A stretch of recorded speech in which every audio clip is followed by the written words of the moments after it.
Alhamdulillahi Rabbil Alamin. Alhamdulillahi alladhi anzala al-Qur'ana ala qalbi abdihi wa ja'alahu ayat bayinat fi suduri alladhina utul ilm.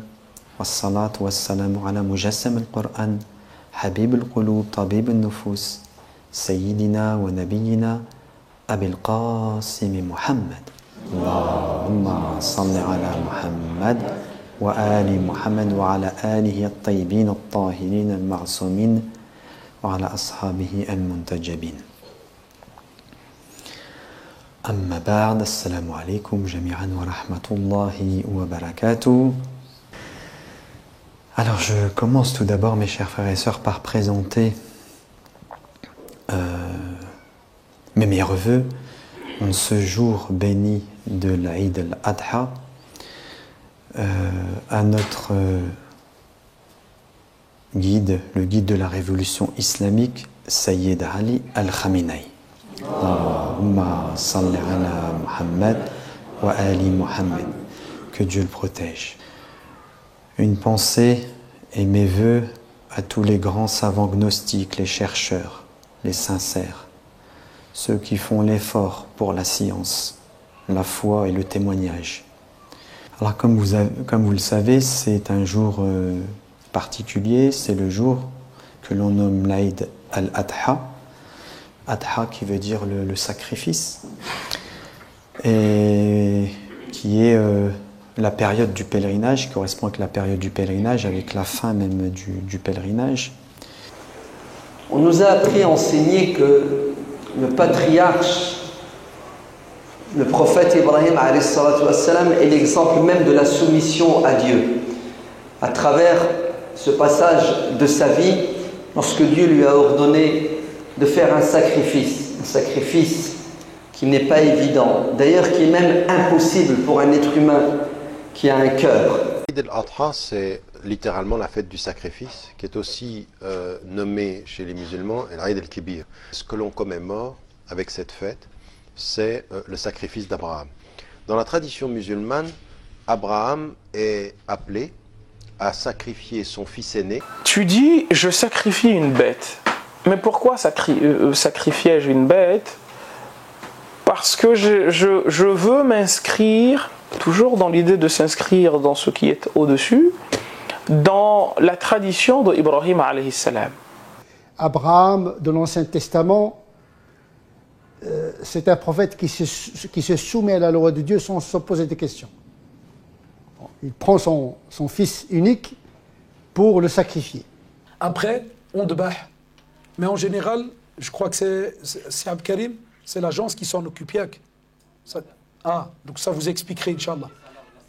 Ah ben impeccable, vous aurez une réunion, ils vont vous expliquer tout le règlement, comment ça se passe et autres. Mais sinon, ce jour-là, côté religion, ce que vous devez savoir pour votre Hajj, le jour de l'Aïd, le 10e jour, il faut faire aussi le sacrifice. Donc qu'est-ce qu'on a dit? On jette les pierres, on sacrifie la bête, on se rase les cheveux. Bismillahirrahmanirrahim. Allah.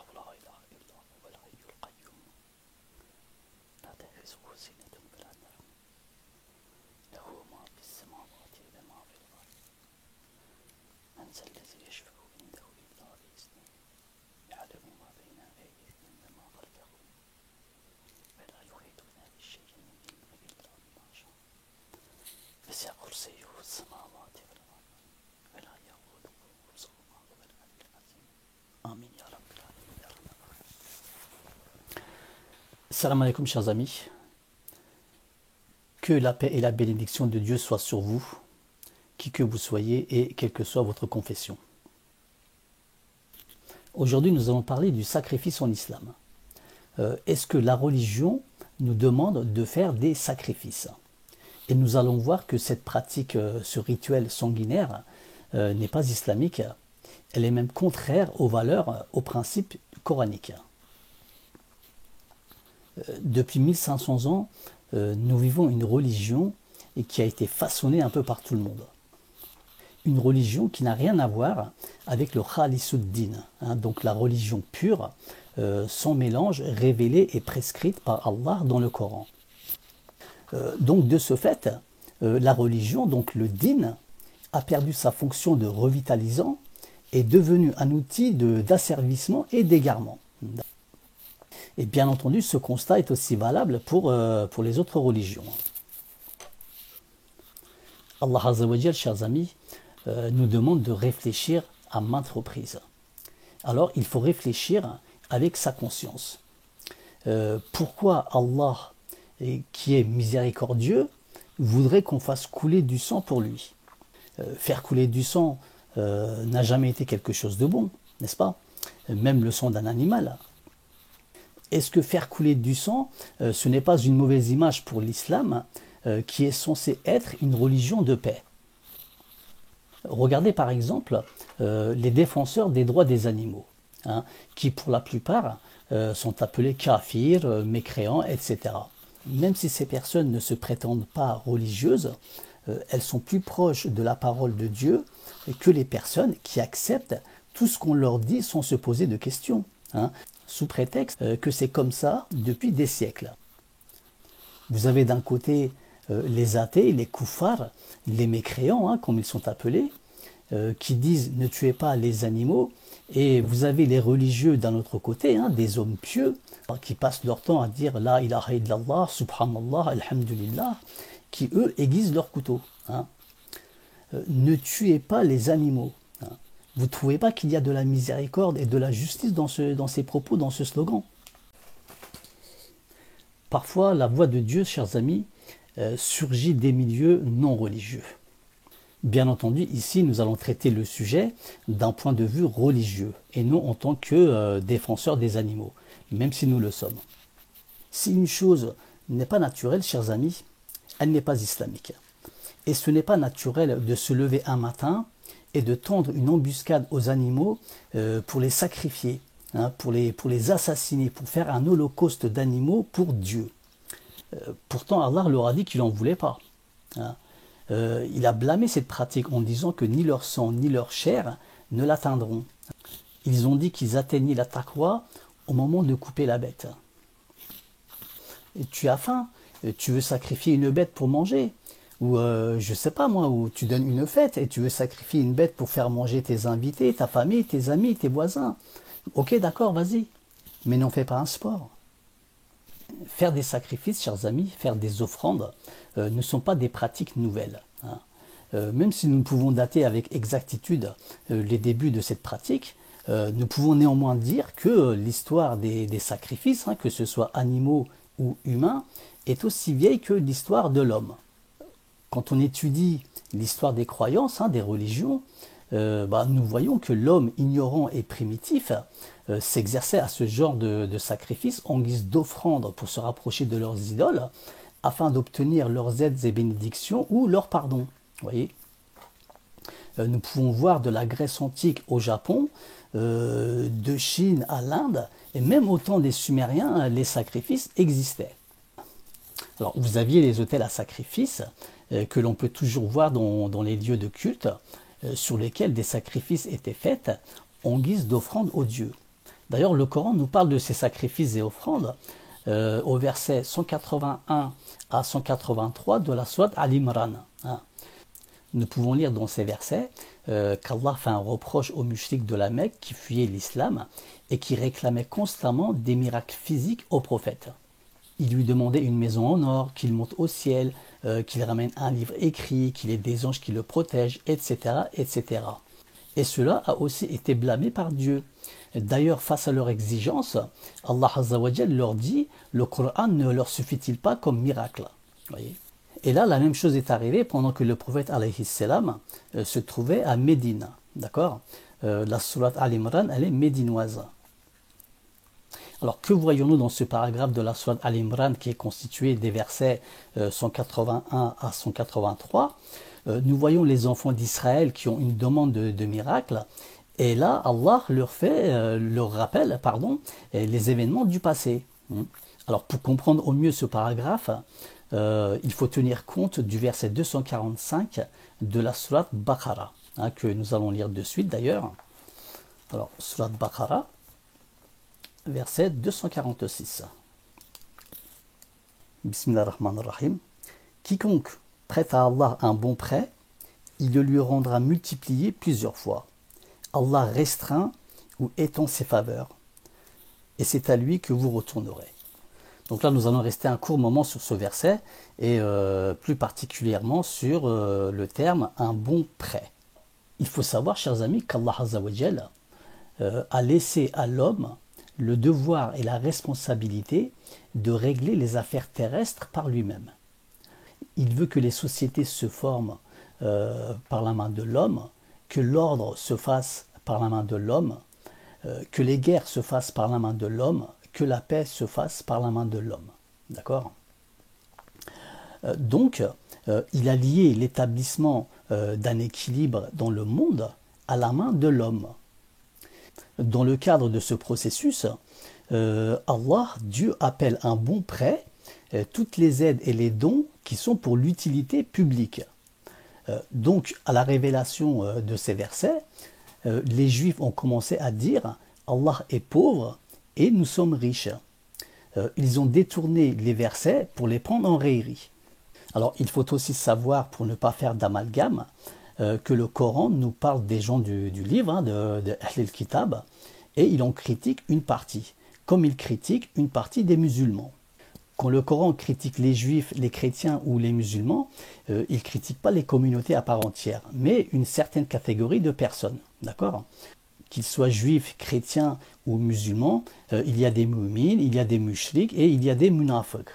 Nos relations avec les gens du livre, donc Ahl al-Kitab et toutes les autres communautés d'ailleurs, sont très claires dans le Coran. Je détaillerai cela, Inch'Allah, dans une autre vidéo. Mais revenons à notre sujet.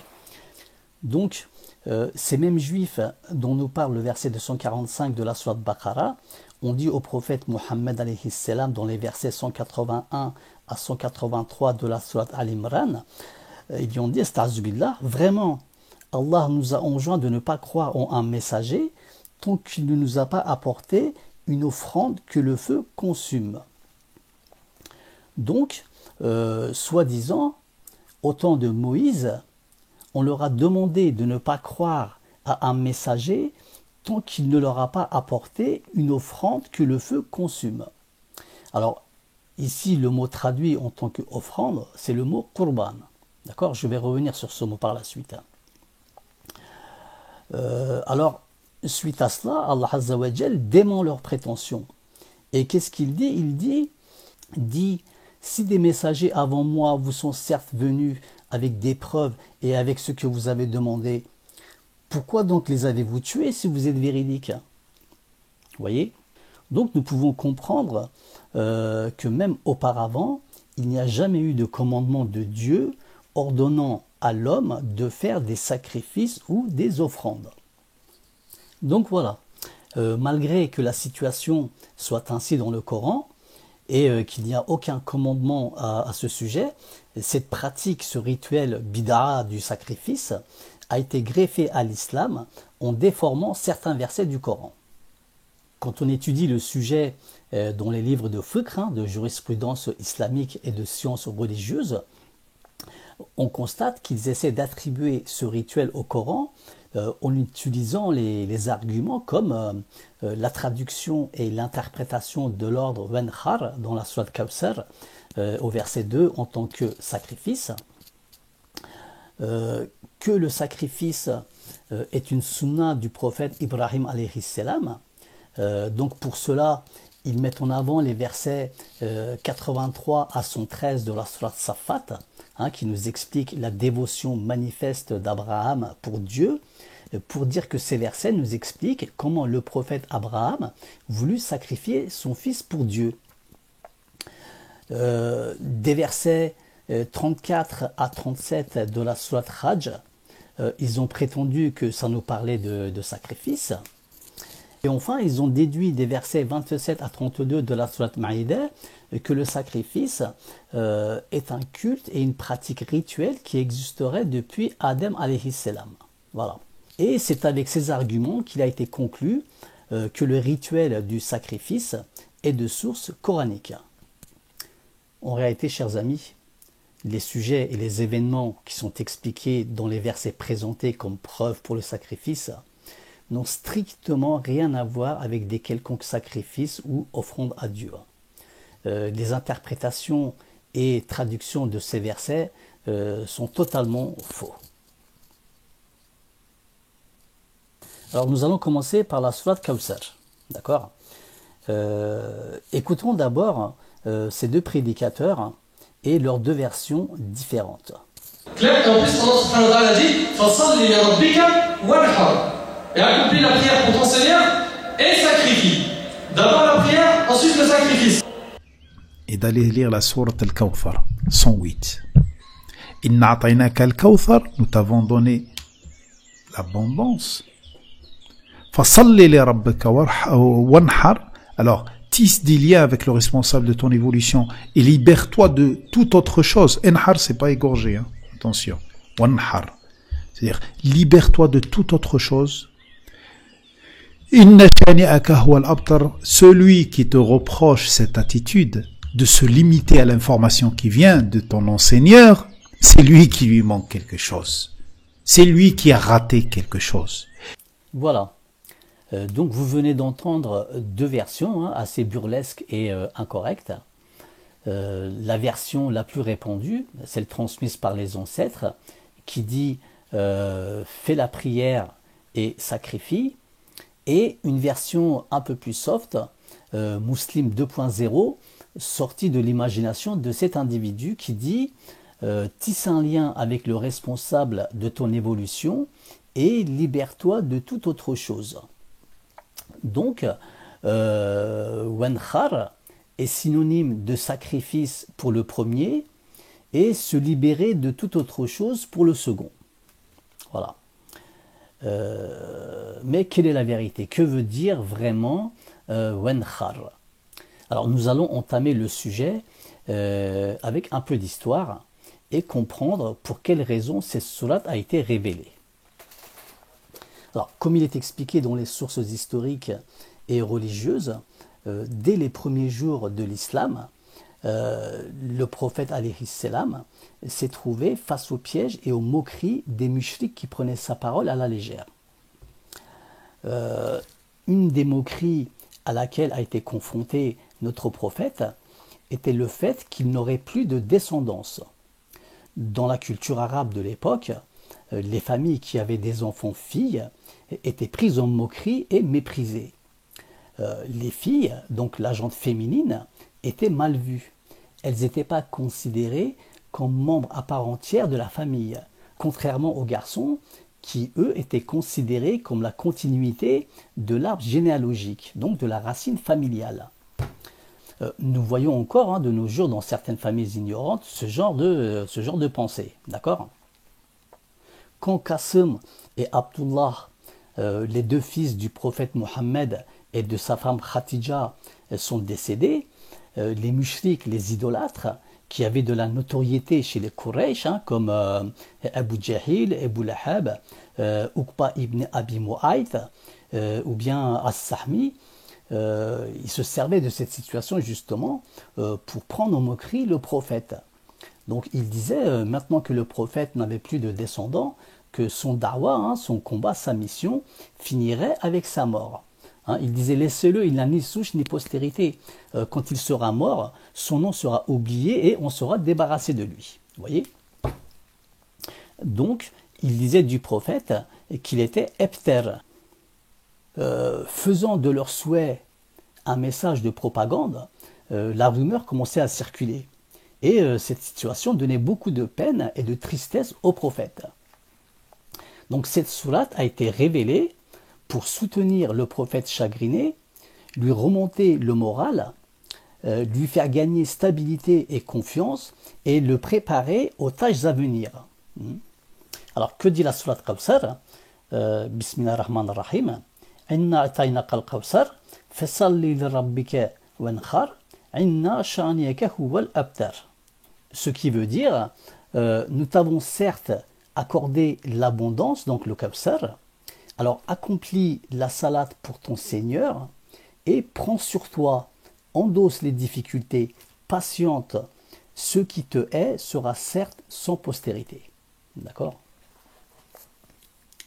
Alors le Kawsar, qui est donné au prophète, donc l'abondance, les richesses, nous est expliqué en détail dans le Coran, dans les surats Duha, Inshirah et surat Hijr. Alors nous allons lire la surat Duha, les versets 1 à 11. Bismillahirrahmanirrahim. Par le jour montant et par la nuit quand elle couvre tout. Ton Seigneur ne t'a ni abandonné ni détesté. La vie dernière t'est certes meilleure que la vie présente. Ton Seigneur t'accordera certes ses faveurs, et alors tu seras satisfait. Ne t'a-t-il pas trouvé orphelin, alors il t'a accueilli? Ne t'a-t-il pas trouvé égaré, alors il t'a guidé? Ne t'a-t-il pas trouvé pauvre, alors il t'a enrichi? Quant à l'orphelin, donc, ne le maltraite pas. Quant au demandeur, ne le repousse pas. Et quant au bienfait de ton Seigneur, mets-le en évidence. Alors nous allons aller à la sourate Inshirah, les versets 1 à 8. Bismillahirrahmanirrahim. N'avons-nous pas ouvert pour toi ta poitrine, et ne t'avons-nous pas déchargé du fardeau qui a accablé ton dos, et exalté pour toi ta renommée? À côté de la difficulté est certes une facilité. À côté de la difficulté est certes une facilité. Quand tu te libères donc, lève-toi et à ton Seigneur aspire. Alors vous avez aussi un verset de la sourate Hijr, mais je vais garder ce verset pour un autre sujet. Donc par conséquent, le Kawsar, donc l'abondance, et le fait que Mohammed, alors qu'il était un citoyen normal, fut choisi prophète, d'accord, qu'il s'est retrouvé à l'abri, donc recueilli, alors qu'il était orphelin, il a été guidé sur le droit chemin, alors qu'il était égaré, il a été enrichi alors qu'il était pauvre, il était peiné sous pression, alors il fut soulagé et son fardeau allégé, d'accord. Nous n'avons pas ouvert pour toi ta poitrine. Son nom exalté alors qu'il était inconnu et sur le point de se faire oublier.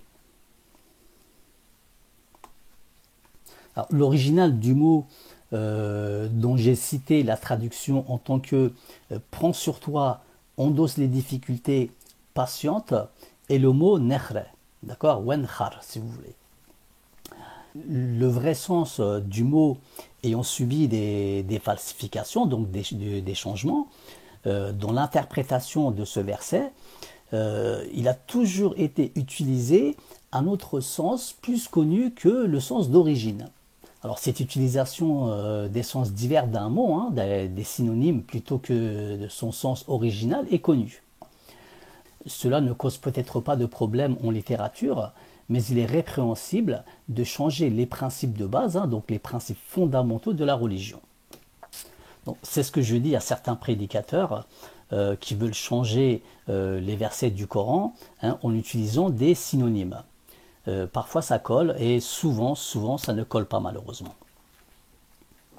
Alors dans les glossaires religieux, nous voyons que le mot nahra, quand il est employé en tant que nom, veut dire poitrine, bajou. Ce terme était utilisé pour désigner deux maisons construites face à face. Donc en littérature arabe, poitrine contre poitrine. Ce qui voulait dire qu'ils devaient se supporter entre voisins. Voyez, les Arabes donnaient aussi comme sens toucher sa poitrine avec sa main, poignarder le chameau au niveau de sa poitrine, prendre sur soi, donc prendre sur sa poitrine en arabe, endosser, etc. Alors il faut remarquer une chose, c'est que nehre a toujours un rapport avec la poitrine, d'accord? Alors si vous voulez plus de détails sur ce mot, pour les plus aguerris d'entre vous, vous pouvez aller le consulter dans Lisan al-Arab ou Taj al-Arus. Alors le mot lui-même dans le verset, il est à l'impératif, d'accord? Wenchar. Donc dans cette situation, nous devons analyser toutes les significations données à ce mot.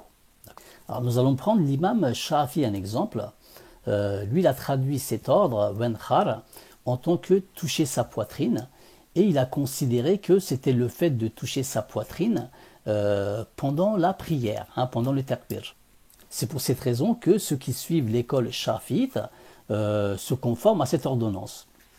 Les exégètes et les scribes chiites, en se basant sur des sources attribuées à Ali radiallahu anhu et à l'Ahlil Bayt, ont considéré cet ordre comme lever les mains au niveau de la poitrine pendant le qiyam et les amener au niveau du creux de la gorge pendant la prière. Voyez, et c'est ainsi qu'ils comprirent et pratiquèrent.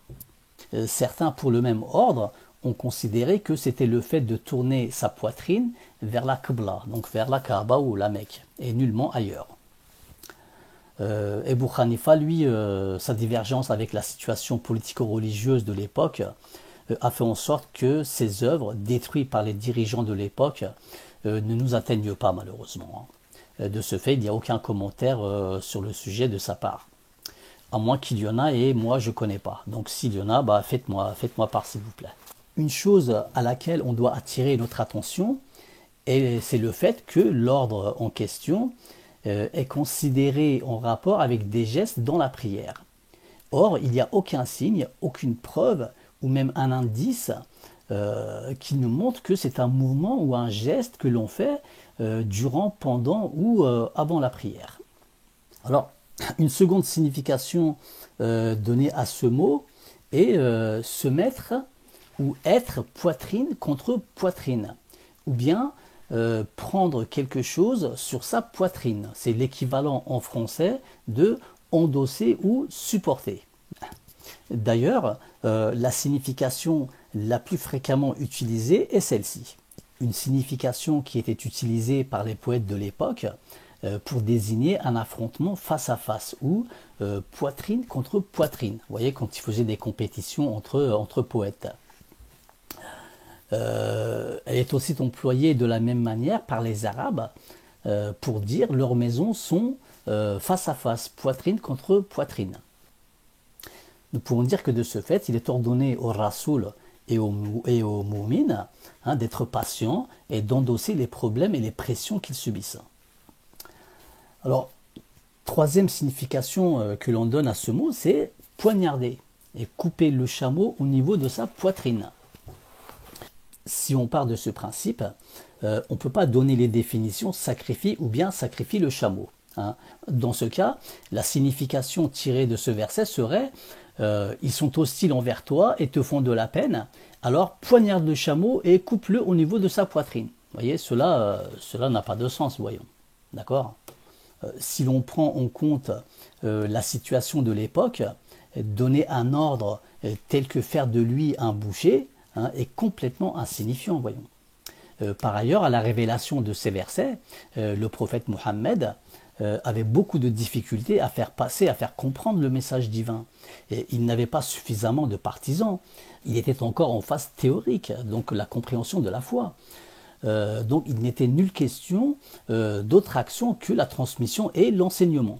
Voyez, ni dans les récits, ni dans aucun document historique, que ce soit à la Mecque ou à Médine, lors de la révélation de cette sourate, il est décrit un quelconque sacrifice ou offrande à Dieu. À la révélation de ces versets, le prophète et les musulmans n'ont jamais et sans aucun doute pratiqué une cérémonie d'adoration, à savoir sacrifier un animal en guise d'offrande à Dieu.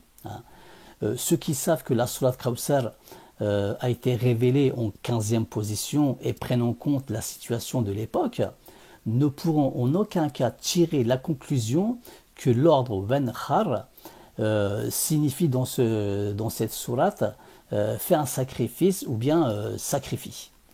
Vous avez par exemple Al-Raghib Al-Ishfahani, d'accord.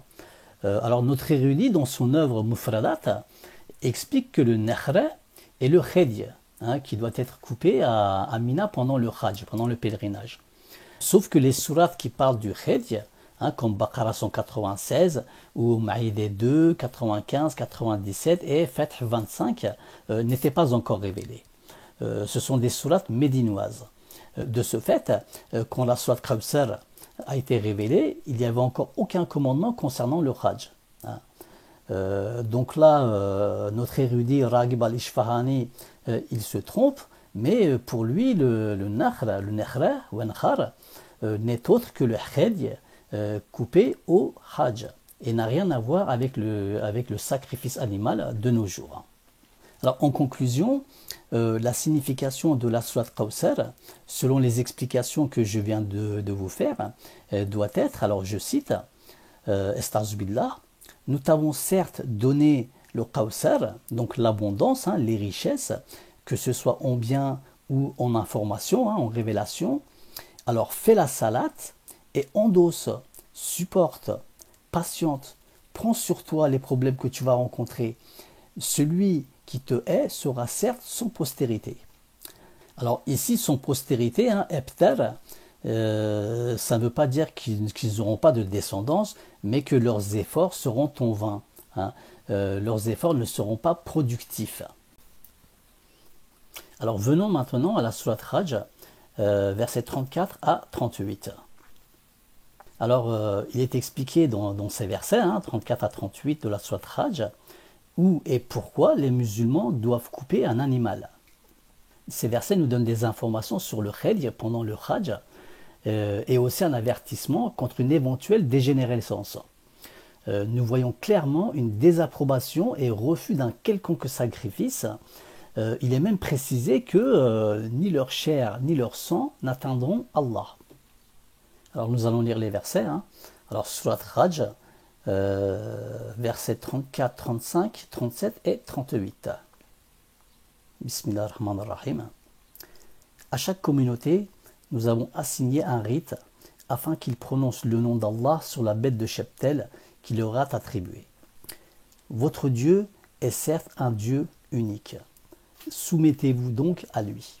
Et fais bonnes annonces à ceux qui s'humilient, ceux dont les cœurs frémissent quand le nom d'Allah est mentionné, ceux qui endurent ce qui les atteint et ceux qui accomplissent la salat et dépensent de ce que nous leur avons attribué, ni leur chair ni leur sang n'atteindront Allah. Mais ce qui l'atteint de votre part, c'est la piété. Ainsi vous les a-t-il assujettis afin que vous proclamiez la grandeur d'Allah pour vous avoir mis sur le droit chemin. Et annonce la bonne nouvelle aux bienfaisants. Allah prend la défense de ceux qui croient. Allah n'aime aucun traître ingrat. Alors dans le verset 34, malheureusement mal interprété et mal traduit, le mot mensekan nous est présenté en tant que rite sacrificiel. Alors nous allons voir ce qu'est nusuk et manasik. Nusuk, manasik. Alors je ne vais pas trop rentrer dans les détails techniques, car j'aimerais en garder un petit peu pour moi, pour mon livre, car ça c'est tiré d'un livre que j'ai écrit avec l'aide de mon professeur. Et normalement il aurait dû être publié il y a à peu près 2-3 ans de cela. Bon, malheureusement je n'ai pas pu, mais Inch'Allah je le ferai dès que je pourrai au fait. Voilà. Donc nous allons parler de nusuk et manasik. Alors il faut savoir que les termes manasik dans le Coran sont tous à la forme ism alat. D'accord? Donc un moyen, un outil. D'accord? Comme on le comprend dans le Coran, chaque endroit de l'univers est un mansak, donc un lieu d'adoration. Tandis que notre Créateur nous montre les manières d'être de bons serviteurs, les moyens pour y arriver et les chemins à suivre, comme la prière, le hajj, la salat, le qibla, le siyam, le taqwa, etc., etc. Alors le mot nusuk. Le mot nusuk est un dérivé du mot nasika, qui à la base était utilisé dans le sens rendre l'or et l'argent purs en les faisant fondre pour les débarrasser de leurs résidus. De ce fait, la vraie signification du mot nusuk ou nusk, c'est or ou argent pur. Vous voyez? Donc on appelle nasik celui qui pratique un acte d'adoration. Car quelle que soit la manière ou la façon de faire, un acte d'adoration nous rapproche d'Allah et permet d'effacer une partie de nos péchés. Donc, nous devons comprendre que nusuk, sont les actes d'adoration voués à Allah qui sont les plus parfaits, les plus purs, les plus sincères, les plus modestes. Mais avec le temps, le sens de ce terme a été réduit à être utilisé uniquement pour désigner les abattages d'animaux ou les principes du Hajj. Voyez. Alors vous pouvez trouver ces informations dans Taj al-Arus ou Lisan al-Arab. Dans le Coran, nous pouvons constater dans les sourates An'am 162, Baqara 128, 196, 200 ou Hajj 34, 67, que Nusuk est utilisé pour les actes d'adoration, quelle que soit la forme ou la manière. Donc vous avez un exemple dans la sourate Baqara 128, la demande d'Ibrahim alayhi salam. Voyez, quand il dit montre-nous nos rites, apprends-nous à être tes serviteurs. Montre-nous comment être tes serviteurs. Wa'arina manasikana. Il a le même sens que Ihdina siratal mustaqim. Alors, venons maintenant au terme Qurban. D'accord? Alors, on trouve ce terme dans deux sourates. La sourate Al-Imran, celle que j'ai présentée au début de la vidéo, donc dans les versets 181 à 183, et dans la sourate Maïda, quand il nous parle des deux fils, des deux enfants d'Adam.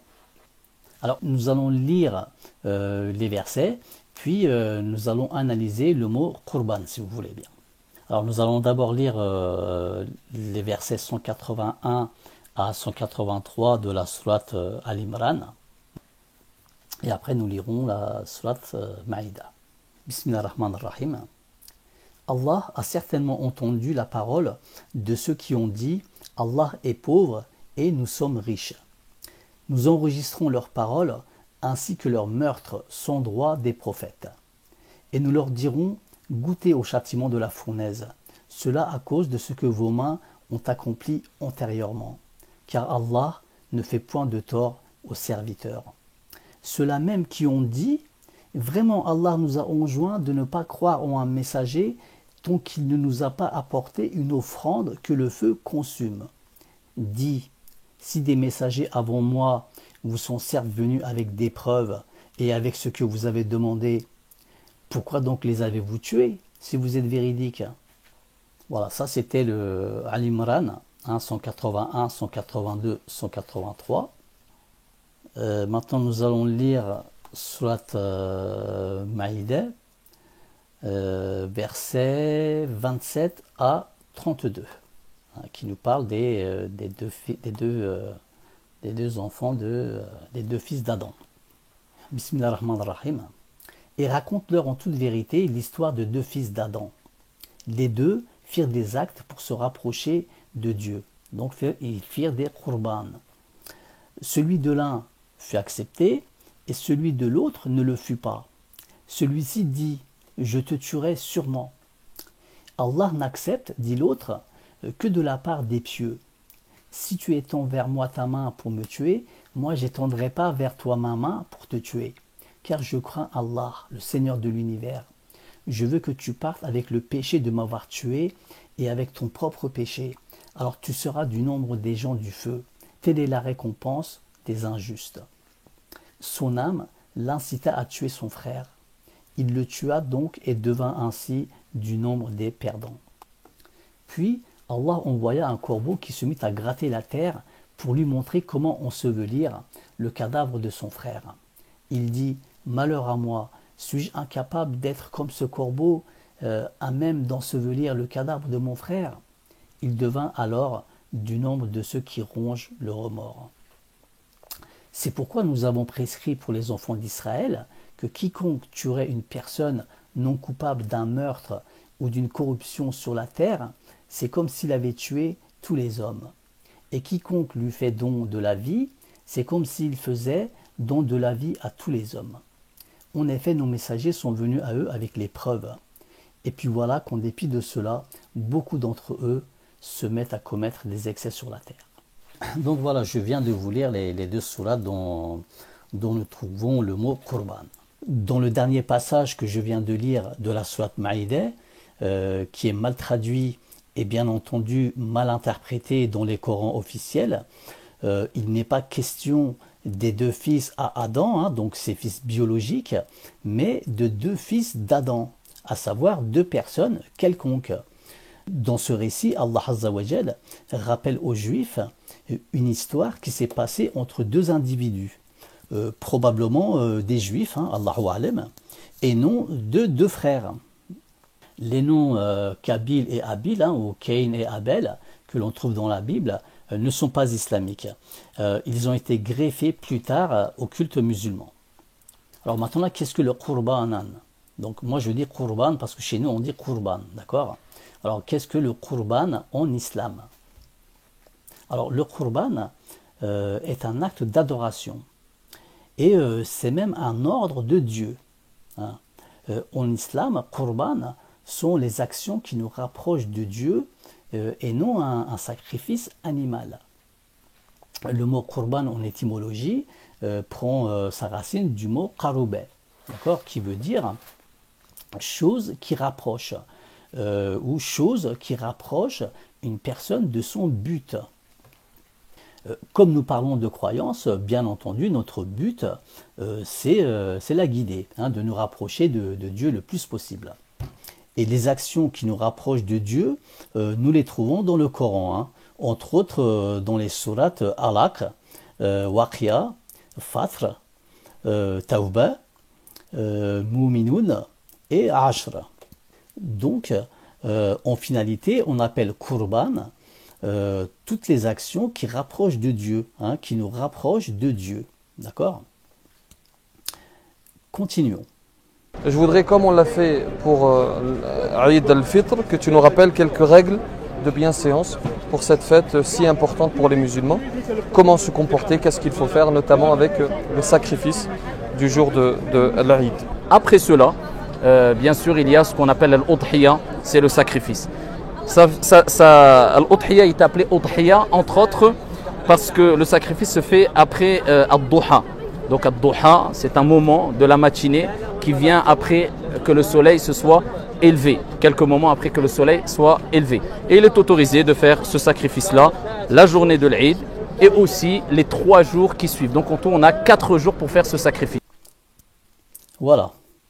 Udhiyya, ou appelé aussi El-Adha. Alors, selon ces prédicateurs que l'on vient d'entendre, on appellerait le rituel du sacrifice Udhiyya, ou d'un autre nom El-Adha. Or, chers amis, ce terme Udhiyya n'est pas religieux. D'ailleurs, il n'existe pas dans le Coran. Ce mot prend sa racine de Duha, et qui fait référence au matin entre l'aube et le lever du soleil, et qui veut dire en arabe, en langage arabe, l'heure ou le temps des oiseaux. Quand le terme Udhiyya était utilisé par les Arabes de l'époque pour un chameau, cela voulait dire faire brouter le chameau le matin, d'accord? Et quand il était utilisé pour un mouton, cela voulait dire couper un mouton le matin. Vous voyez, quand il est utilisé pour un chameau, il veut dire une chose. Quand il est utilisé pour un mouton, le terme veut dire autre chose. Et là, couper le mouton le matin, c'est couper le mouton pour leur ration journalière, d'accord? Et non en guise de sacrifice à Dieu. Hein? Donc, donner un sens religieux à ce mot, c'est insignifiant et incorrect. Donc, le terme Udhiyya n'est pas religieux et n'existe pas dans le Coran. C'est par la suite qu'ils ont adapté ce mot au rituel. Alors venons maintenant au sacrifice d'Ibrahim alayhi salam. Certains, comme je l'ai mentionné tout à l'heure, relient la question du sacrifice au prophète Ibrahim alayhi salam et entrent dans des détails en acceptant de nombreuses sources hors du Coran pour justifier le sacrifice de son fils. Alors que si on regarde, si on analyse les versets 83 à 113 de la sourate Safat, nous voyons bien qu'il n'y a aucun rapport avec un sacrifice ou une offrande à Dieu.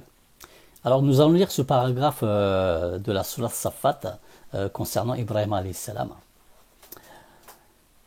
Bismillahirrahmanirrahim. Du nombre de ses coreligionnaires, certes fut Abraham. Quand il vint à son Seigneur avec un cœur saint, il jeta un regard attentif sur les étoiles, puis dit « Je suis malade », à force de réfléchir. Quand il dit à son père et à son peuple « Qu'est-ce que vous adorez? Cherchez-vous dans votre égarement des divinités en dehors d'Allah? Que pensez-vous du Seigneur de l'univers ?» Sur ce, ils lui tournèrent le dos et s'en allèrent. Alors il se glissa vers leur divinité et dit « Ne mangez-vous pas? Qu'avez-vous à ne pas parler ?» Puis il se mit furtivement à les frapper en raison de son serment. Alors les gens vinrent à lui en courant. Il leur dit « Adorez-vous ce que vous-même sculptez, alors que c'est Allah qui vous a créé, vous et ce que vous fabriquez ?» Ils dirent qu'on lui construise un four et qu'on le lance dans la fournaise. Je vais juste faire une petite pause ici.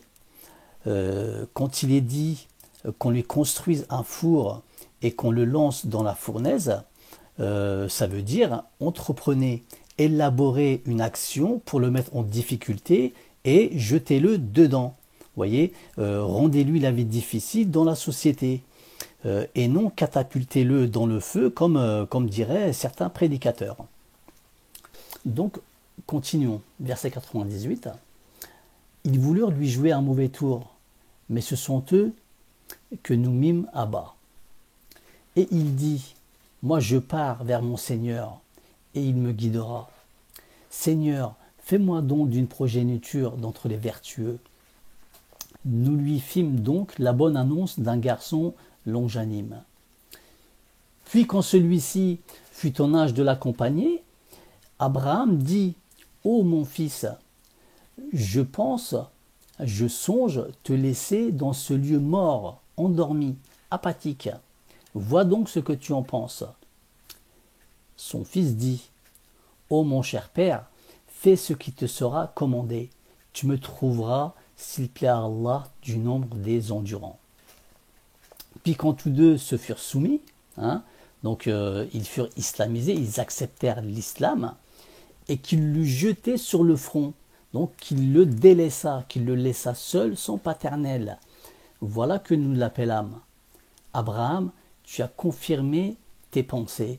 C'est ainsi que nous récompensons les bienfaisants. C'était là, certes, l'épreuve manifeste. Et nous le rançonnâmes pour cette immolation généreuse. Et nous le rançonnâmes pour avoir délaissé son fils, pour l'avoir laissé sans paternel, pour l'avoir sacrifié pour sa mission de prophète. Et nous perpétuâmes son renom dans la postérité. Paix sur Abraham. Ainsi récompensons-nous les bienfaisants, car il était de nos serviteurs croyants. Nous lui fîmes la bonne annonce d'Isaac comme prophète d'entre les vertueux. Et nous le bénîmes ainsi que Isaac. Parmi leurs descendants, il y a l'homme de bien et celui qui est manifestement injuste envers lui-même. Donc, c'était paragraphe 83 à 113 de la sourate Safat.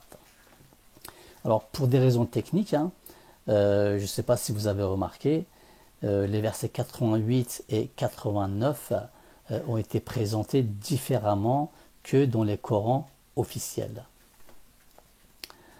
Je le dis souvent dans mes vidéos, il y a beaucoup de versets, hormis les sourates qui ont été mélangés, il y a aussi beaucoup de versets qui ont été déplacés justement. Alors, erreur humaine ou falsification, Allahu A'lam. Donc dans cette sourate, le verset 102 a été interprété dans son sens figuré, alors qu'il aurait fallu prendre en compte son aspect métaphorique, ce qui est le plus juste selon les règles de littérature arabe. Dans le verset concerné, il y a deux mots sur lesquels nous allons être attentifs. Alors ce sont les mots zebeh et menam. Alors le mot zebeh, le vrai sens de ce mot, c'est arracher un morceau de quelque chose, et quelle que soit la chose. Par la suite et depuis, il est utilisé pour désigner égorger. Hein. Le mot zebeh est aussi utilisé comme métaphore pour désigner périr et destruction. Alors, quand on analyse le sens du mot dans Lisan al-Arab ou Taj al-Arus, il est très clair que l'utilisation métaphorique du mot zebeh ne veut pas dire égorger ou sacrifier un animal. Non. Mais il est plutôt utilisé dans le sens périr, destruction, abandonner ou se sacrifier. Hein. Le mot menam, menam que nous trouvons dans ce verset, prend sa racine de nevm, hein, donc dormir. Et ici, il est sous la forme ismal mekan, et qui veut dire un lieu endormi. Hein. Dans les glossaires religieux, la forme métaphorique de ce mot nous est expliquée en tant que sommeil, dormir, récession, le calme, la négligence, l'insensibilité, l'apathie et voire même la mort. Donc, le sens métaphorique du mot nevm, lorsqu'il est sous forme ismal mekan, veut dire un lieu mort, un lieu endormi, où les gens sont insensibles et apathiques, tout comme nos imams, tiens, voilà. Donc, ce que nous comprenons dans ce verset, c'est qu'Ibrahim alayhi salam a fait beaucoup d'efforts pour sortir les personnes de son pays du shirk dans lequel ils se trouvaient. Ils sont restés insensibles et apathiques aux avertissements. Et ils ont même exclu et rejeté Ibrahim alayhi salam. Donc, ayant perdu tout espoir en sa communauté, il prit la décision de partir pour prêcher la parole d'Allah, le tawhid, hein, en laissant son fils alors qu'il est encore enfant et qui a toujours besoin qu'on s'occupe de lui et d'une présence paternelle. Voyez, il en parle avec son fils pour mesurer sa réaction sur sa décision. D'ailleurs, vous remarquerez qu'il lui demande son avis. Voyez, s'il y aurait eu un ordre venant de Dieu, il n'aurait pas demandé à Ismaïl son avis. D'accord? Et nous voyons ce dialogue entre le père et le fils. Alors que dit Abraham? Abraham, il dit « Mon fils, je songe te laisser dans ce lieu mort, insensible, apathique. Vois donc ce que tu en penses. » Son fils répond « Ô mon cher père, fais ce qui te sera commandé. Tu me trouveras, s'il plaît à Dieu, du nombre des endurants. » Voilà. Donc ici, le verbe, il est muzari, d'accord? C'est fais ce qui te sera commandé et non fais ce qui t'a été commandé. Vous voyez, juste la malconjugaison du verbe, vous voyez, ça change énormément le sens du verset. Donc, nous comprenons par ce dialogue que le prophète Ibrahim doit s'éloigner de toutes choses qui lui seront obstacles une fois qu'il aura commencé sa mission de messager, hein, de tawhid. Notre Seigneur, si vous vous souvenez, pour ceux qui lisent le Coran, avait commandé ainsi à Moïse, hein, quand il l'a choisi messager dans la sourate Taha, hein, dans les versets 11 à 16. J'aurais voulu parler de ce verset Taha, mais malheureusement je n'aurai pas le temps parce que j'ai déjà passé pas mal de temps. Hein. Alors il faut savoir, chers amis, que dans le Coran, la vie d'Ibrahim alayhi salam nous est racontée par étapes, hein, dont nous retrouvons aussi des détails dans la sourate Ibrahim dans les versets 35 à 41. Notre Seigneur Tout-Puissant nous a sans aucun doute interdit dans le système qu'il a envoyé aux hommes de tuer, de prendre la vie injustement. Nous pouvons voir cela dans Baqara 78, Nisa 92, 93, Maïdé 32, Anam 151, Isra 33. Alors, ces interdits sont aussi valables pour le prophète Ibrahim alayhi salam. D'autant plus que le fait qu'un prophète puisse tuer son propre fils en guise d'offrande à Dieu n'est pas un acte que toute personne dotée d'intelligence peut croire et accepter. D'accord? Au même titre qu'on ne fonde pas sa foi sur des rêves. Dans le Kutub al-Sitta, hein, donc les 6 plus grands livres de hadith, il y a 26 récits concernant le sacrifice. La majorité de ces récits sont les variations d'une même narration expliquée de manière différente. Le sacrifice qui nous est communiqué dans ces récits, c'est le hadi. Hein, donc ces animaux qui sont sacrifiés, qui sont coupés en guise de cadeaux, hein, des présents qui sont destinés aux pèlerins. Voilà. C'est pour eux pour qu'ils puissent manger au fait. Hein. Ce n'est pas pour sacrifier pour Dieu, mais sacrifice pour manger. Hein. D'ailleurs, à cette époque-là, quand ils amenaient des animaux avec eux, parce qu'il n'y a rien à manger, tu comprends? Il n'y a pas de McDo, il n'y a pas de grec là-bas. Donc ils amenaient des animaux vivants avec eux, tu vois, et ils coupaient sur place et ils mangeaient. Hein. Et ces animaux qui étaient destinés justement pour les pèlerins, hein, qui étaient en guise de cadeau pour les pèlerins, ils leur mettaient des rubans rouges. Tu vois, ils leur mettaient des rubans rouges. Et même quand les caravanes elles se faisaient attaquer en plein désert, bah, les bandits, ils ne touchaient pas à ces animaux-là. Pourquoi? Parce qu'ils étaient destinés, tu vois, ils les reconnaissaient avec leur ruban rouge et ils ne touchaient pas à ces animaux qui étaient destinés pour les pèlerins. Voilà, c'était leur manger au fait. Donc voilà, chers amis. Ma vidéo se termine ici. J'ai fait un résumé de mes écrits, bien sûr, hein. Et je garde une grande partie pour moi, mais je vous ai quand même transmis le nécessaire, d'accord? Donc en conclusion, chers amis, ces rituels, hein, ces abattages d'animaux, offrandes à Dieu, etc., ne sont pas islamiques. Allah Azza wa Jal n'aime pas ce genre de comportement. Allah Azza wa Jal donne beaucoup d'importance à la vie. Dans notre religion, en islam, dans le Coran, hein, qui est notre guide, révélé par Allah Azza wa Jal, il n'y a aucun ordre, hein, qui demande à l'homme de faire un quelconque sacrifice ou offrande à Dieu ou faire couler du sang, ou etc., etc. Voilà. Ce sont des choses bid'a, comme tant d'autres, hein, qui ont été inventées et greffées à notre culte. Il ne faut pas oublier, chers amis, que les musulmans ne doivent pas une seule fois par an en faisant une fête, mais sont obligés à tout moment d'aider, d'être solidaires et doivent renforcer cette solidarité sociale afin d'aider les plus démunis et réveiller ce sentiment de partage chez les riches.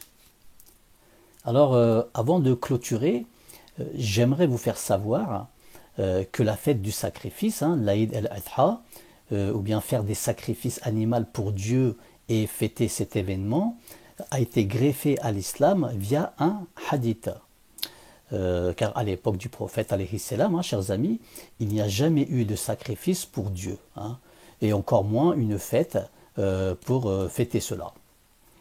Alors, ce hadith, c'est un hadith d'Abu Daoud, hein, que vous trouverez dans le Sunan d'Abu Daoud, justement, hein, qui dit, alors je vais vous le lire. Alors, que dit ce hadith?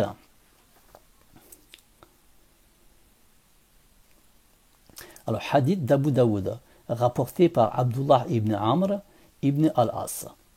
Le prophète alayhi salam a dit: on m'a ordonné de célébrer la fête de l'Aïd le jour du sacrifice qu'Allah le Très-Haut a nommé pour cette communauté. Un homme a dit: si je ne trouve qu'une chèvre ou une chamelle empruntée pour du lait ou autre avantage, devrais-je le sacrifier? Il a dit non, mais vous devez vous couper les cheveux et les ongles, couper vos moustaches et vous raser le pubis. C'est tout votre sacrifice auprès d'Allah. Donc voilà, je viens de vous lire la référence de la fête du sacrifice. À la lecture de ce hadith, chers amis, personne n'a posé la question. Si Allah ordonne, il est où cet ordre? Ah oui, c'est vrai, on ne pose jamais de questions, n'est-ce pas? Et vous trouverez dans le Sunan d'Abu Daoud des hadiths qui ressemblent à celui-ci, hein, qui sont incohérents et incompatibles et en contradiction avec le Coran. Voilà. Vous avez un autre exemple de hadith dans le Sunan d'Abu Daoud, c'est le hadith numéro 1134, hein, qui dit certes Allah vous a remplacé ces 2 jours par 2 jours meilleurs, le jour du sacrifice et le jour de la rupture du jeûne. Donc voilà. Donc voilà, chers amis, les livres sont là, le Coran il est là, les hadiths ils sont là, les livres d'histoire sont là. Donc à l'analyse de tout ça, le faux fait surface, le vrai aussi. Nous arrivons à trier le vrai du faux. Allah a ordonné, Allah a demandé, Allah a remplacé, Allah a fait ceci, Allah a dit cela. Mais où sont ces ordres? Où sont ces commandements? Où est cette parole d'Allah qui nous demande de faire toutes ces choses-là qui ne sont pas dans le Coran? Voilà. Il n'y a rien du tout. Tout ça, c'est inventé par des esprits malades, vous voyez ou pas? Ils ont entraîné tout le monde avec eux dans leur délire. Voilà, ça repose sur rien du tout. Juste des esprits malades. Je vous dis à bientôt pour une autre vidéo. Que la paix et la bénédiction de Dieu soient sur vous et vos proches. Salam alaikum wa rahmatullah wa barakatuh. Et on nous a enseigné que Ibrahim et tous les prophètes, mais lui en particulier, avaient cette qualité de la soumission totale sans discuter à Dieu. C'est-à-dire tout ce que Dieu nous demande, nous devons le faire. Et il n'y a pas matière à penser, à réfléchir ou à se poser des questions.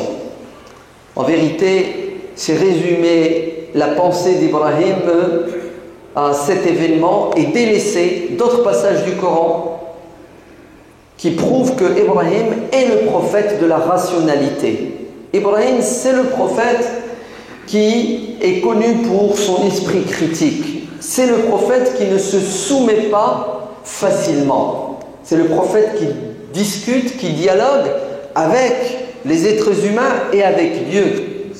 C'est le prophète, en fait, qui ne se laisse pas faire.